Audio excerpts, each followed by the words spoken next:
Hat trick জয়ের লক্ষ্যে আত্মবিশ্বাসী রামকৃষ্ণনগরের বিজেপি প্রার্থী। দুবারের বিধায়ক হিসেবে উন্নয়নকে সামনে রেখে জোর কদমে প্রচার বিজয় মালাকারের। এলাকার পরিকাঠামো উন্নয়ন, সড়ক যোগাযোগ এবং সামাজিক প্রকল্পের বাস্তবায়নই মানুষের আস্থা অর্জনের মূল চাবিকাঠি। সেই আস্থাকেই পুঁজি করে তৃতীয়বার জয়ের ব্যাপারে আত্মবিশ্বাসী বিজেপি প্রার্থী বিজয় মালাকার।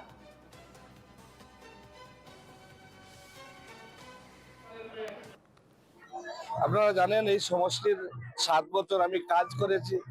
মানুষ রেডি ভারতীয় জনতা পার্টিকে ভোট দেওয়ার জন্য।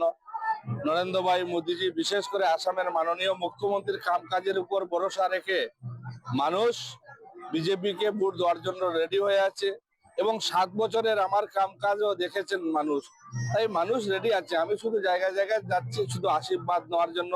সবাই যাতে 9 তারিখ সকাল সকাল গিয়ে বেশি বেশি করে ভোট কাস্টিং করেন এবং দ্বিতীয়বারের জন্য আমাদের আসামের মাননীয় মুখ্যমন্ত্রী ডক্টর হেমন্ত বিশ্ব শর্মাকে আমরা মুখ্যমন্ত্রী বানাবো এবং তৃতীয়বারের জন্য আসামে ভারতীয় জনতা পার্টির সরকার বানাবো। আর আমিও তৃতীয়বারের জন্য সবার আশীর্বাদ প্রার্থনা করছি, যাতে সবাই মিলে আমাকে তৃতীয়বারের জন্য আশীর্বাদ করেন।